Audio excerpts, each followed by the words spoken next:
We are live on Facebook. Hello, everybody. We're going to try recording the alien invasion tonight here on our Facebook page. So thank you for joining us either now live or later on watching us in repeats. And we're using a platform called Be Live. And what's great about this is I can change the way we look on the screen. Like there's me big, and then Anessa and Brad are small. Of course, you guys are using ManyCam, so you're set up that way. Let's do this here. See, they're big, I'm small. We're side by side. I'm big, they're small. There's me, and then there's just Brad and Anessa. But this one looks the best right here. It's like the Brady Bunch. The Brady Bunch. You're right. You're right. Hi, Nessa. Hey, Dave. No, you're the other way. Oh, to my left. Hey, Hi, Dave. Hi.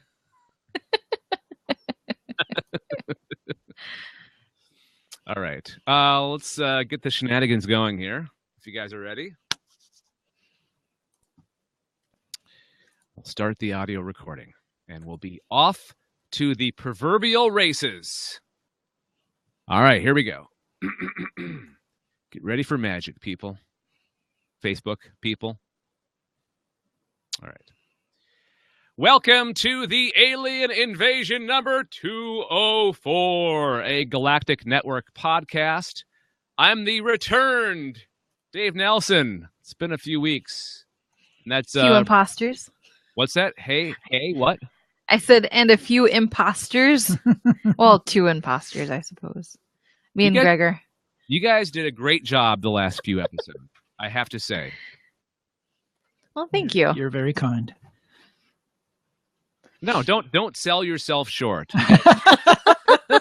You know what? In fact, there were times where I thought it was more entertaining with me not on the show and just you guys running things.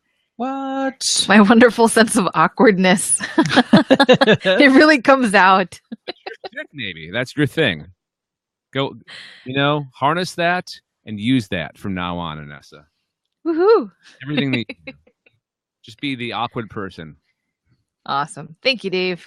You're welcome. I'm awkward. All right. So thanks to Monkey Warhol for providing our intro music. It's a song called Alien Syndrome. You can find it at soundcloud.com/Monkey Warhol. And this is the show where we talk about beings from elsewhere in the universe and their appearances in film, TV, video games, comic books, science, real life, and other areas that you'll just have to listen to find out or watch to find out where they may appear. Who knows? There could be an alien behind you right now. Look, there he is. What? Oh my god! Oh, that's just Alton Brown. Oh, that freaking guy.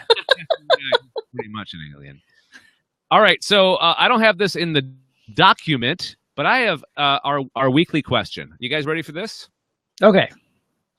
Since the holidays coming up, since Christmas is just around the corner, I wanted to ask you guys, is Santa Claus an alien? Yes. Because he does things that mere mortal humans cannot accomplish. He has a bag of holding. Well, he has a bag that's made out of Time Lord technology because it's bigger on the inside. Obviously. So maybe he is a Time Lord or like traded with the Time Lord. That could be. I mean, he's a master of time and space because he can travel, he can traverse the world in one night. Exactly. I'm saying Santa Claus is a Time Lord. And he's been around for like hundreds of years. Just saying. Yeah. Wouldn't that be awesome? You know how Doctor Who does their Christmas specials? Wouldn't that be awesome if that was the actual plot to an upcoming like a future Christmas episode, that he actually is a Time Lord? And there was a glitch and like the chameleon circuit actually kicked back in for like a day and it was stuck on a sleigh. Yeah. would be awesome. So the producers of Moffat, are you listening? Stephen Moffat, right? That's his name. Yes, for now. Call him Moff. He's the showrunner. I think we have gold here. You should take our idea and make an episode in the future, and we want a little cut, please. And thank you. All right, let's get into the news. Anessa, it looks like you have the first story, so go ahead. Roswell. Roswell. Okay, so reports of seeing aliens, missing time, and memories of being abducted in the New Mexico town have been reported to UFO investigators. Bum, bum, bum. Whoa, what? The aliens have returned to Roswell. Apparently, they've been visiting Roswell for a while. Oh. So the U.S.-based Mutual UFO Network, or MUFON, has received reports from people who claim the bizarre events happened to them in the town. Roswell has been at the heart of the UFO scene since July 1947, when the military sensationally announced in a press release it had found the remains of a crashed flying saucer in the desert nearby. But the following day, it retracted the statement, saying it was in fact a damaged U.S. Air Force air balloon. Witnesses later came forward to say there had been alien bodies within the crashed craft, which along with wreckage were taken away. So one bizarre case was reported to MUFON as happening on August 8th of last year at 8:09 p.m. So August 8th, 2015. The anonymous witness said objects were found in the back of a work colleague's head after the alleged strange event. The report said, "This event caused a very serious altercation between my colleagues and myself. The abduction of name removed by MUFON lasted approximately 2 hours, of which he cannot remember. After a trip to the local hospital, several small objects were found in the back of his head. No other evidence was provided to corroborate the alleged discovery at the unnamed hospital. However, a photograph of an alleged UFO was provided." Another report concerned allegations from February 18, 2014 at midnight. The report in this case said, subject's son, while staying in a trailer park, saw two gray entities. One was short and one was very tall. He can't remember what happened after that. Subject's son has had nightmares about being abducted and is frightful of the experience so much that he can't sleep at night. One detailed report sent to MUFON relates to events on March 1st, 1969 at 8 p.m. It described how a family of 5 were driving from Lovington to Roswell to visit relatives. The report authors said they were with their parents and 2 brothers. At about an hour into the drive, I noticed a bright object to the right of the car and mentioned it. Immediately, this object was directly above the car. At the same time, the radio went to static, and we heard the speedometer cable break, and it actually felt like the hair on my head was standing up. There was no sound, but there was light everywhere. The object above was so large that I could see it from the back seat as I looked straight ahead. I had never been so terrified in my life, and I just froze where I was. My middle brother was climbing between the front and the back seats, and my youngest brother was only 3, so he didn't seem to react. The scariest part to me was that I saw a huge black eye staring directly at me from the window beside me. They said the shape of the eye was a translucent black teardrop shape. The report added, the next time I remembered anything, our car was heading towards a ditch alongside the road. Dad quickly turned the steering wheel and kept the car on the road. We were all so terrified that all of us were completely silent. We soon pulled into our grandparents' driveway to see the frantic looks on their faces. The report claimed there had been a loss of time as a result of the happening. It added, my grandfather said, "What happened? I was just about to call the state police to look for you." My grandfather asked what took us so long. A 1.5-hour trip took 3 hours. I don't remember almost anything of what was said, but I remember feeling the terror that gripped us.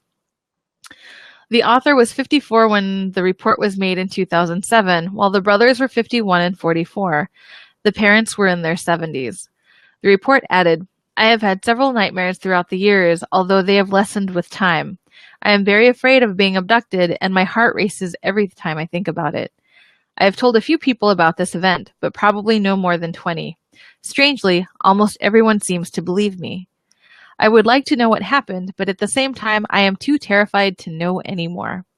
The account bears many similarities to other accounts of missing time after a static feeling after an apparent UFO hovered above and stopped a car. MUFON, the world's largest organization dedicated to UFO and alien research, has received many similar reports from across the globe. And this is coming from the express.co.uk. Anessa, don't you mean MUFON? MUFON. MUFON. MUFON. Oh, MUFON. Okay. Don't question the molder. I was just trying to turn it around like we normally do, because I said, "Don't you mean MUFON?" I know, but I'm changing it up. I'm pulling the molder card. Deny me the opportunity to say MUFON. I'm sorry, Dave. It's okay. Don't you mean MUFON? Yes. So what do you think's going on here? Do you think the aliens have never left the Roswell area? Do you think they've just been hanging out there since 1947? Well, I'm kind of wondering if they initially went during that time. They're like, hey, this looks like a nice place in the middle of nowhere. Let's check it out. And then they had technical difficulties and crashed. Oh. But they had sent a report back home, which piqued interest from their other cohorts, their coworkers, compatriots. Yeah. Marge and HR, their family, and so anyway, I think they're like, well, we should probably wait a little bit for things to calm down, but we'll be back. And so I think they eventually decided to go back and continue their studying of people in Roswell, New Mexico. This happened August of last year? The first story happened August of last year. They also talked about another story that happened in 2014. And the last one was reported in 2007, but happened in 1969 when the writer was a child. Sounds like it's just been happening nonstop. I think they not left the Roswell area, that's for sure. Yeah. I think they've been sticking around, and they might even be participating in the big UFO celebration each year. What? Just saying. You don't know who's under that mask. Yeah. I may have already met a UFO or an alien when I was there. See, there you go. Yeah. Alrighty then. Sounds good. Thank you very much, Anessa. I am so out of practice. What's wrong with me? It's almost a month. Has it been like more than a month? Has it been about a month? Not quite. I don't think. No. 3 weeks. Yeah. I'm rusty. I'm out of practice. Oh, now you're back. You can do it. You can do it, Dave. All right. Maybe me actually reading a story will kind of make things kick in a little bit. So yeah. Perhaps. Or you can do some of those weird mouth exercises like la la la la. Yeah, okay. Let's not do that. Okay. No. Right. Let's do the story then. The date that we're recording this episode is the night. Well, the early showings have already started, but tomorrow is the official release date for Rogue One, a Star Wars story. So thanks to Brad, he gave me this story. We get to be a little timely, a little topical, coincide with the release of the big Star Wars movie. So if you're going to the film or have seen the film, you may have noticed this. One of the planets in Rogue One was directly inspired by Ridley Scott's Alien. You may be asking, asking yourself, in what way? Well, I'm about to tell you. So shut up. Okay. Director Gareth Edwards told Fandango that he tried to include little nods to The Thin Red Line, Blade Runner, THX 1138 and other films. I can understand The Thin Red Line because Rogue One is supposedly very much a war movie, and The Thin Red Line is a classic war film. Blade Runner, I'm not quite sure why, but THX 1138, that was what, Lucas's first? That was Lucas's first film, sci-fi film. Yeah. But he mentioned that if audiences paid close attention, they would very plainly see his tribute to Ridley Scott. In the film, there's a planet called Adu, which looks like it's been ripped out of Alien. The planet was also included in some of the trailers for the film, so you may have already seen it. So I will describe it to you, and you can tell me whether you remember seeing it in the trailer. Edu looks very similar to LV-426, the planetoid in Scott's original 1979 Alien, where the alien pods are discovered, and the setting for James Cameron's 1986 sequel Aliens, which I thought those were two separate places. Am I right or wrong? The planet in the original Alien, 1979, is that a different place than the planet that what's her face goes to in Aliens? I haven't seen Prometheus yet.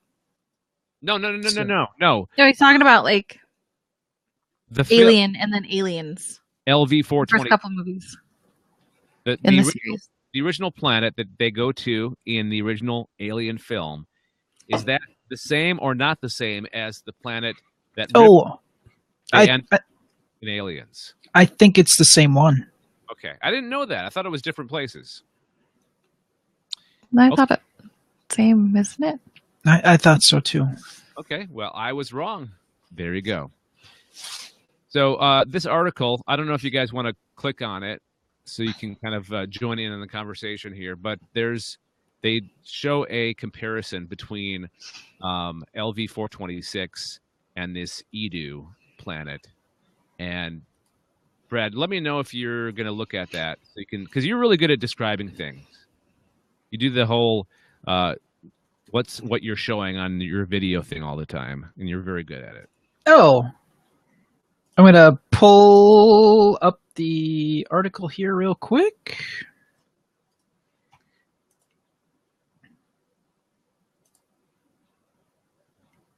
Okay, so I don't think that we can share screens with BeLive, unfortunately, but the overall look, it has a very blue and dark palette to the looks of both of these planets. They are very rocky with very rocky spires protruding from the planet's surface, and very, very dark and foreboding in its look. And kind of like either misty or foggy or smoky. Yeah. Yep. The kind of a medium visibility. Very, very hazy look to the planet. I think to give it the illusion that, or at least the feel that the atmosphere is probably not breathable by human beings. Yes, you have your hand raised. I do. So Carrie on Facebook says Alien and Aliens was indeed on LV-426 and Prometheus was on LV-223. And so it's the same planet for Alien and Aliens. Also, referring back to the previous story, MUFON is a sticky rice dish over where he is. Oh, interesting. I believe that's Growly Bear. Is it Growly Bear? I don't know his actual name. Mm-hmm. So hi, Growly Bear. I learned something new today. Okay, continue. Were you talking, Brad? Or was I yes. talking? You Brad were talking. I'm done talking, so you're up. Okay. Somebody's talking. It's a very subtle nod to LV-426. It's not obvious, but it's cool that he did that. It's and I'm glad that he let us know that it is a nod to LV-426, because I don't think anybody would have really picked up on that, to tell you the truth.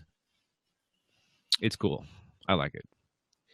So Edwards isn't the first to include a tribute to the planet either. The desert planet in Mass Effect is also called LV-426. That's a pretty obvious homage or ripoff. Why would you do that? Why would you name? Because it's a pretty well-known moniker. It's a pretty well-known name. LV-426. People know what that is. So why would you include that?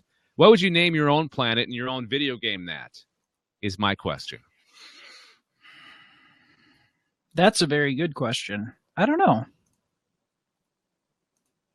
I have no idea. Huh. All right. So are you guys going to see Rogue One soon? It will be after Christmas, probably beginning of January before we get to see it.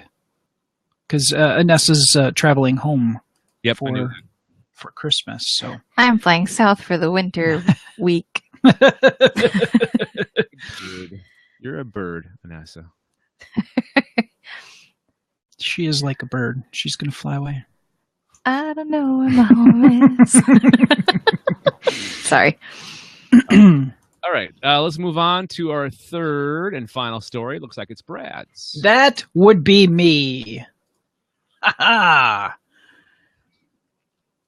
Find cosmic blast shields. Find the aliens. This is a very interesting story that comes from the Atlantic. And when you think about it, after I talk about this, you go, oh, it's so simple. It's brilliant. Astronomers say that they could detect signs of advanced civilizations by searching for their defense mechanisms. For decades, the search for intelligent extraterrestrial life has used giant radio telescopes on the ground to scan the skies, hoping to detect alien broadcasts from somewhere in the Milky Way. So what can astronomers look for? The most popular suggestions are structures built by civilizations far more advanced than our own. In 1960, Freeman Dyson hypothesized spheres or swarms constructed to harness and harvest the energy of a parent star. Now, in 2005, Luke Arnold proposed artificial objects inserted into a planet's orbit to serve as a signal of existence to other civilizations. Now, a pair of astronomers suggest looking for shields constructed to protect against deadly cosmic explosions. The two astronomers, Milan Cirkovic and Bronislav Vukotic, suggest in a report published this month in the journal Acta Astronautica, sorry about that. Acta Astronautica. I'm moving on. That advanced civilizations could lasso objects within their solar system to engineer shields that would dampen the dangerous effects of exploding stars or gamma ray bursts. Back on Earth, telescopes like Kepler could spot these shields as they transit their stars, creating the dimming effect the spacecraft is built to observe. Powerful infrared telescopes could also detect the shields by the heat they emit. We could certainly look for these, as well as all conceivable forms of astroengineering within the SETI framework, Cirkovic wrote in an email, referring to the search for extraterrestrial intelligence by an acronym. The orthodox SETI is narrowly conceived and unlikely to succeed as long as it relies on international radio emissions. Advanced humans, Cirkovic and Vukotic write, could shoot electron beams into a part of the solar system with plenty of icy objects like the Kuiper Belt, creating electromagnetic fields that would push enough objects together to form an Earth-sized disk around the planet. The disk, they say, could block the worst of a cosmic blast and save the planet. The report's authors argue that advanced humans could also predict some of the cosmic catastrophes from which they seek protection.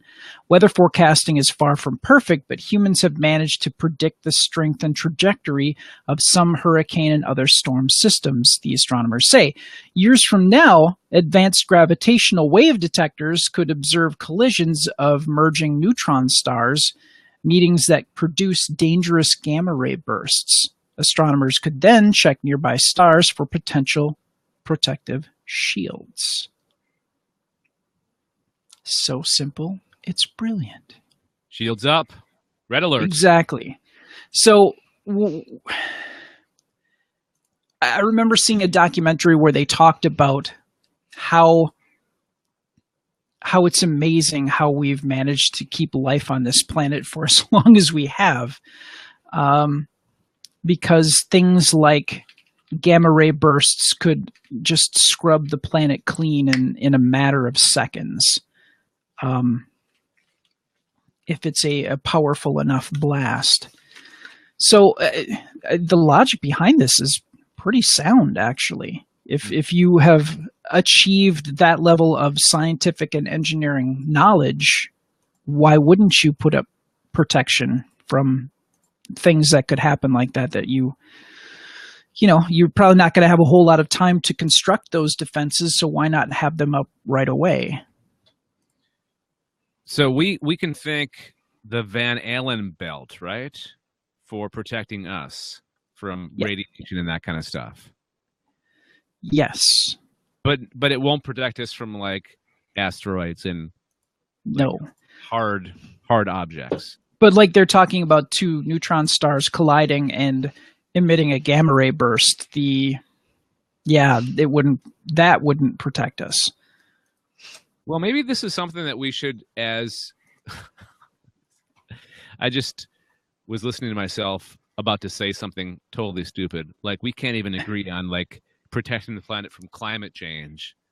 No. Not to mention something as big as this, but maybe sometime in the future when we get our crap together and we realize that there's all these threats out in space, maybe this is something that we can build to protect our planet. If we live that long, sure. Yeah. All right. We won't. No, that's very interesting. I never even thought of that. Like it's almost the Dyson sphere, but not really. It's exactly. It's a half Dyson sphere. Cool.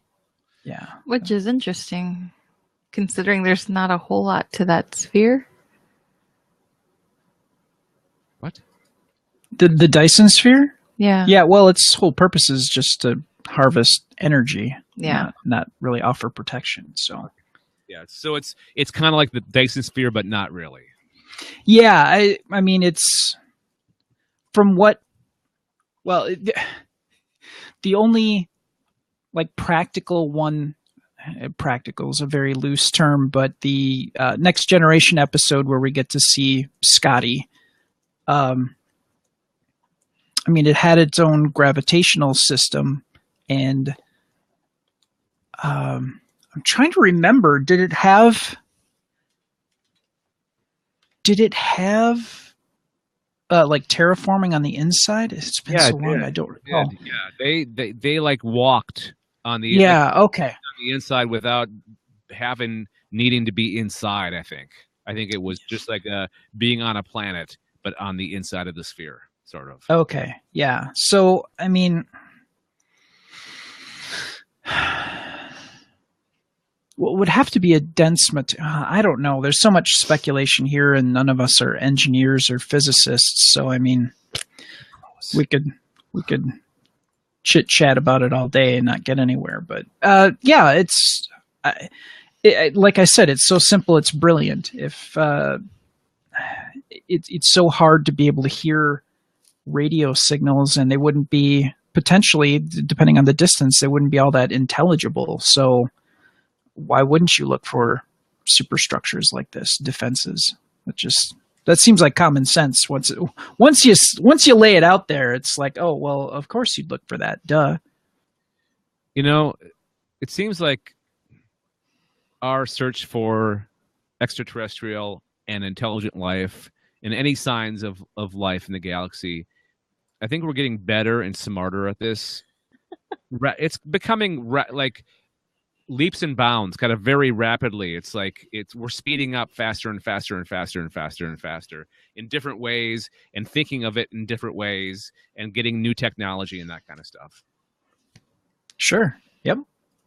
So, Growly Bear says something that siphons energy from its parent is called a kid. Very nice. Good one, Growly Bear. All right. I was listening to the episode last week that I was not on, but Gregor was here, and he did a fantastic job. You guys were talking about a sighting over Liverpool. And today in my research, I found another sighting near Liverpool. And this one is pretty recent. And after reading this, at the very end of the article, they mentioned how Liverpool is a magnet for UFO sightings. There's been a lot. Like, I'm going to Liverpool. Not just recently, but over the history, over the last 20 years or so. So let's learn about this. Liverpool residents were left stunned after seeing a pair of UFOs hovering above their skies. And it doesn't say when this was, but I think it's pretty recently. A mobile phone video shows the mystery craft traveling parallel to one another. It was captured on a Saturday afternoon at around 4 p.m. in Halewood. There's no explanation yet as to what was recorded on video by Enchanted Life Path TV, Alternative News and Media. That's weird how they just stuck that in there. I think they had to. You can post the video, you can talk about the video, as long as you give us credit. Yeah, pretty much. That's a long name, too. Jesus. Enchanted Life Path TV, Alternative News and Media. But it's easier to say than what Brad had to say last week. What did you say last week? I forgot. I forget. It was like Mundo something. Oh, something yeah. Reconocidos. Yeah. Yeah. It was in Spanish. Better you than me, Brad. You do a lot better than I would have. I popped in and said the name, and then he would continue. Yep. The level of butchery that I was perpetrating on that name was awful. Again, it could have been worse. It could have been. That's very true. The videographer said he saw the object while looking out the window, and this is kind of funny. He first thought of it as a balloon, but he saw another one next to it. Then appeared to him they were flying in tandem. He then jumped out of the window. Whee! Seemed kind of random. Jumping out of the window. Was the door too far away? I don't know. I have no idea. Hopefully it wasn't. He wasn't like it was either a ground floor window or. I'm gonna assume it was a ground floor window. Yeah. Gosh, or onto a balcony or something. He jumped out of the window with his camera to get the footage. Video experts who investigated the footage could not determine the two UFOs. That's worded weirdly. Initially, they thought they were drones, but changed their mind. One YouTube commenter said they are not drones, but two UFOs caught on video. Of course, you believe every single comment. Well, yeah. I think they were flying horses, to tell you the truth. So I must be right, because I'm a YouTube commenter. Pegasus. Seems legit. Pegasi? Liverpool became a UFO hotspot after it was reported recently that there are more supernatural sightings, police reports in Merseyside than any other areas in the UK. So there you go. That's the thing I was referring to at the beginning, at the top of the sightings. So we'll have to keep an eye. We'll have to keep an eye out on Liverpool. You know what it is? It's those damn Beatles. They're the ones attracting all these UFOs. That's got to be it. No, think about it. They hear, you know how our radio signals travel into space? Maybe one of the Beatles songs got to a planet somewhere out there, and they're like, "Oh, we got to find the home of that music. That music is brilliant. We have to go there." And they're just like, they're big fans. That's all.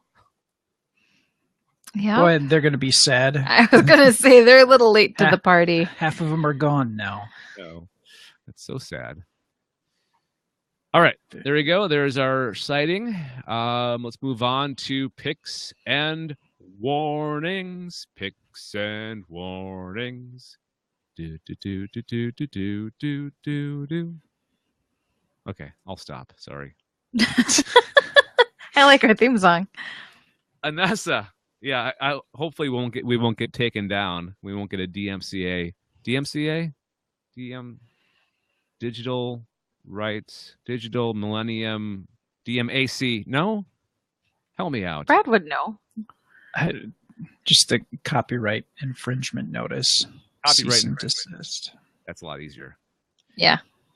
All right, Anessa, go ahead. What's your pick or warning? My pick is a short story written by Philip K. Dick called The Crystal Crypt.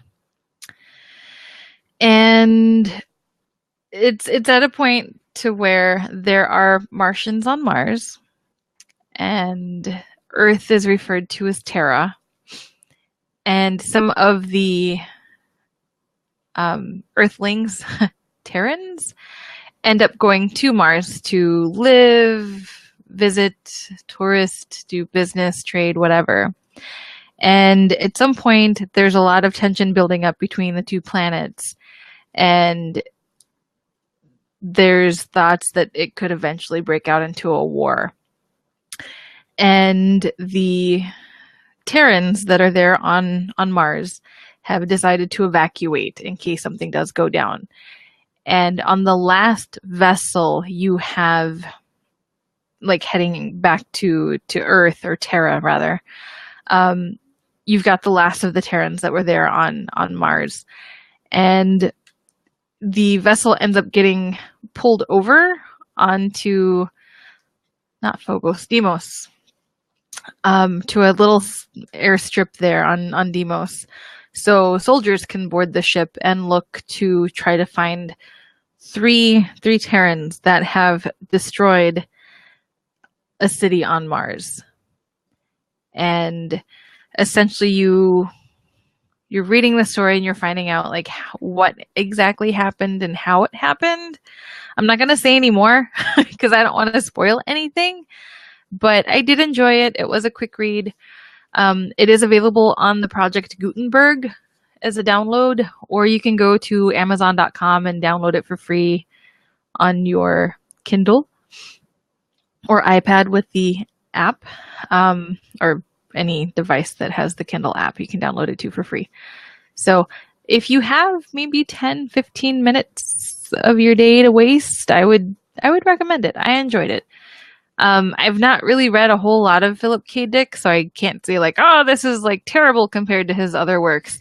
But I did enjoy it. So there you go. Did you tell The Crystal Crypt. Did you tell he was on the drugs when he wrote it?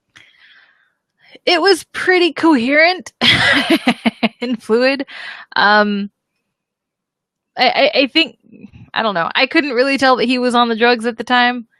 Or he could have been, that could have been the whole point of the story, just one big trip.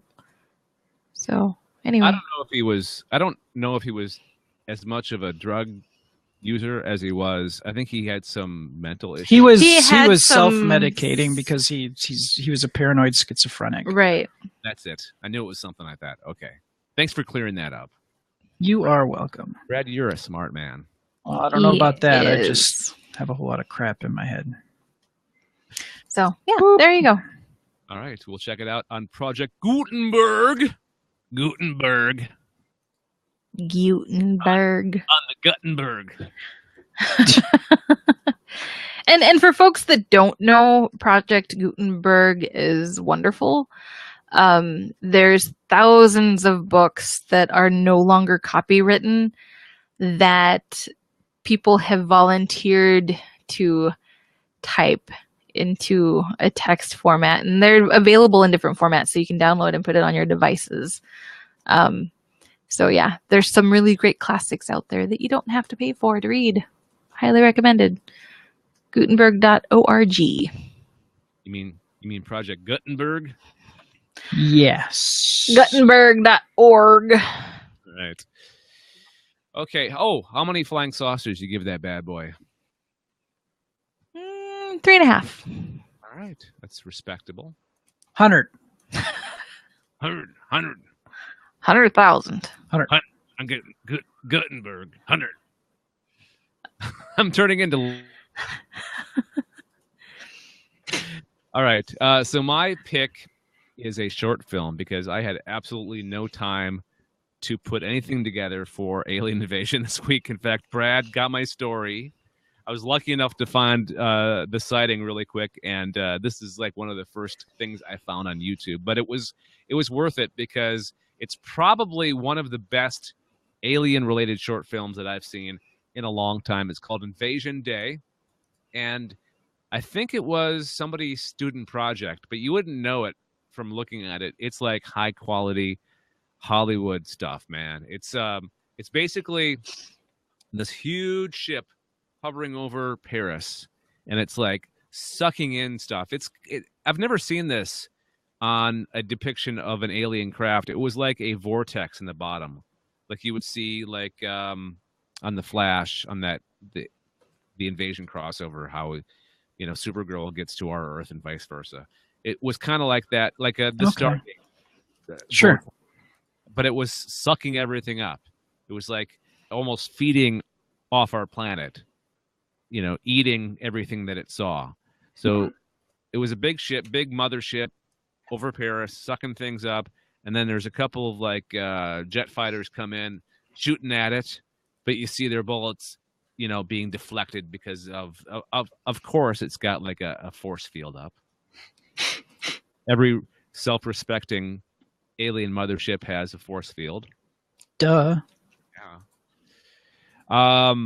And then, okay, there's humanity on the ground. They're freaking out. You can hear them. They're yelling because, of course, there's a huge alien ship above your city. Why wouldn't you be freaking out, right? And then there's a very interesting twist at the end. I'm not going to say what it is because it really blew my mind. It was a really interesting, clever, neat twist at the end, and I'm going to just let you guys watch the short film. We'll put the link to it in the show notes, and tell us what you thought of it because it put a big smile on my face. So check it out. It's Invasion Day short film on YouTube. You can watch it for free. I was watching the video. Okay. Oh, did you see it at the very end? Yeah. Okay. That's awesome. So I'm gonna give it 5 out of 5 flying saucers. It was pretty awesome. I liked it a lot. All right, Brad, what's yours? My pick was an episode of Star Trek the Animated Series, which happens to be on Netflix. Yes, I love that. And it's the episode called More Trouble, More Tribbles. As a follow-up to the, I don't know if it was very popular, but it's as a cult classic show, it's one that people really enjoy. And it was Cyrano Jones, the gentleman who we met in the original series who had the tribbles. Is on the run from the Klingons, and the Klingons are trying to destroy this ship because of this ecological terrorism that was done upon one of their Klingon worlds. And before the ship is destroyed, Scotty manages to pluck the inhabitant and some of the tribbles off of the ship. So the Klingons had actually developed a weapon that it almost looks like the effect for it looks like a sonic disruption, like a what would be concentric rings that just shoot out from the ship. And when it hits a ship, as long as the field is activated or the gun is active, it will disrupt the ship's phasers and propulsion. And I won't give away how the Enterprise gets out of that, but they do. And we come to find out that Cyrano Jones's new scheme is that he figured out a way to make the tribbles not reproduce when they. But there is a side effect to this, which you discover later on. And he has also stolen a creature from the Klingons called a glomper, which basically is a predator of the tribble.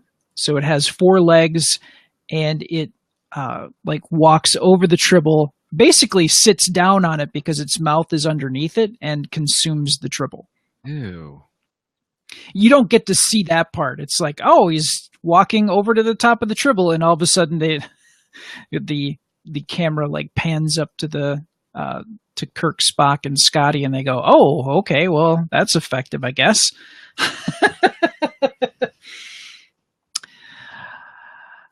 Wackiness ensues, and I don't want to give away the rest of it, but one of the things that I've always really appreciated about the show is they got the original actors back to do the voices. Even the gentleman, I need to confirm that, but I was pretty certain that the gentleman that played Cyrano Jones reprised his role to do the voice for the cartoon. I know Doohan did a lot of voices. Like, he didn't just do Scotty. He did he was a really good voice actor. And I'm pretty sure he did more than just his voice in the animated series. Yeah, I'm sure that he did too. I would give it, for the sake of nostalgia, I would give it a 4 out of 5. Filmation's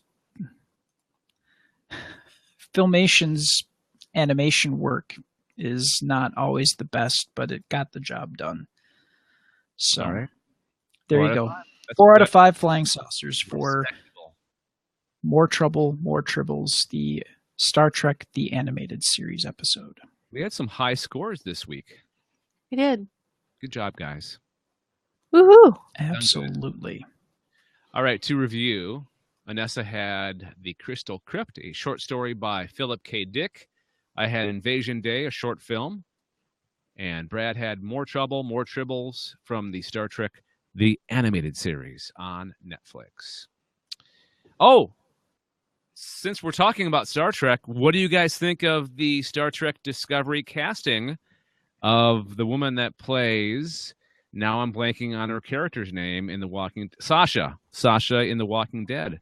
She's going to be she's going to be number 1 in Star Trek Discovery. Now, Brad, put aside your bias against the series, because it's on a separate streaming service. I know you don't like that, but set that aside. What do you think of that casting news?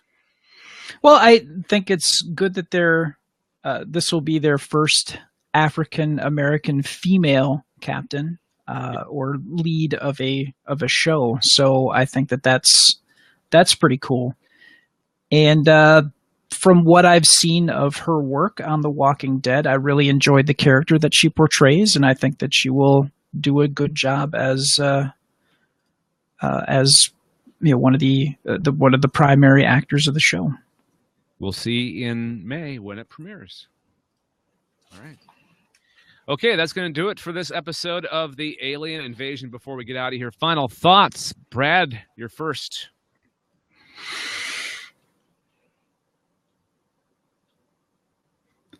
I've got nothing. Oh, hey, Doctor Who. The Christmas episode is going to be in theaters It's going to be in the Green Bay Theater, December 29th. Oh, I'll be back then.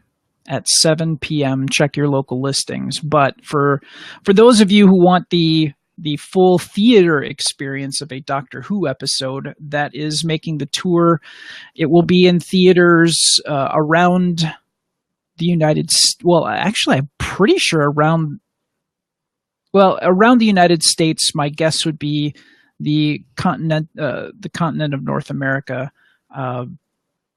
Either the 27th or the 29th, depending.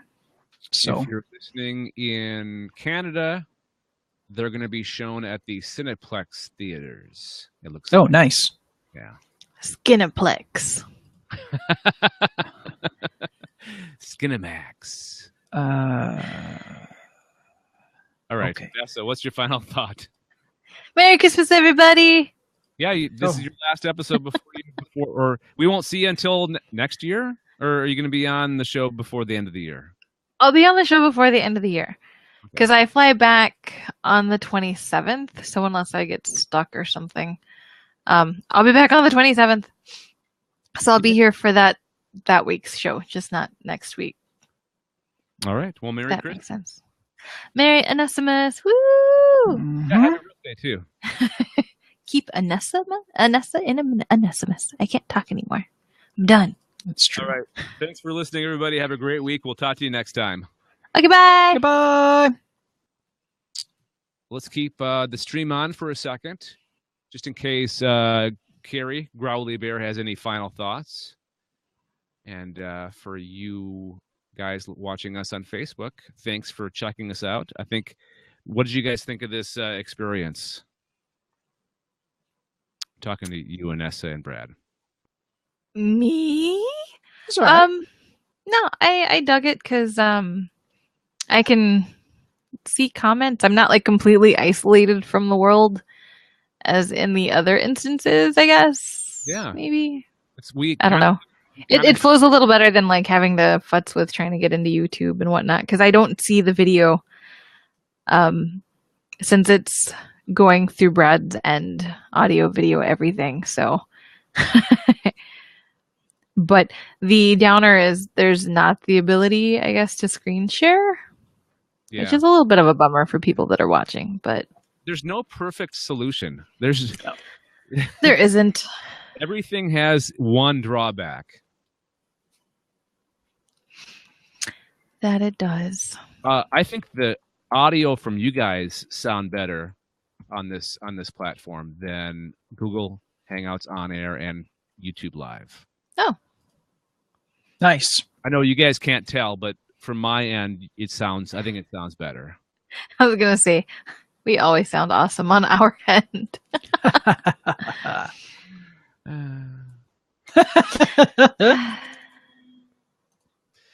All right. Thanks for watching, everybody, and let's just wrap this up.